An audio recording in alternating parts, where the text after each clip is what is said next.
చెప్పాలంటే తమిళ్ హీరోయిన్ వనితా విజయ్ కుమార్ మూడో వివాహం గత కొన్నాళ్లుగా హాట్ టాపిక్ గా మారిపోయిన సంగతి తెలిసిందే. అయితే ఇటీవల ఒక లైవ్ డిబేట్ లో తమిళ సినీ రంగానికి చెందిన లక్ష్మీ రామకృష్ణన్ వనితల మధ్య మాటల యుద్ధమే జరిగింది. ఒక్క మొగుడుతో ఉండి సంసారం చేసినంత మాత్రాన నువ్వేమైనా పతివ్రతవా అంటూ వనిత చేసిన కామెంట్స్ దుమారాన్నే రేపుతున్నాయి.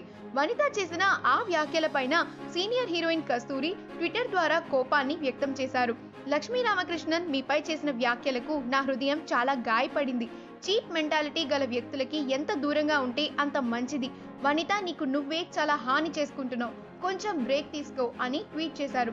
ఈ ట్వీట్ కి వనిత రిప్లై చేస్తూ, ప్రస్తుతం కరోనా పరిస్థితుల వల్ల కస్తూరి మానసిక ఆరోగ్యం దెబ్బతిన్నట్టుంది. నా జీవితం గురించి చాలా ఎక్కువగా ఆలోచిస్తోంది. ఆమె ఒంటరితనం తలుచుకుంటే బాధగా ఉంది అంటూ రిప్లై చేశారు.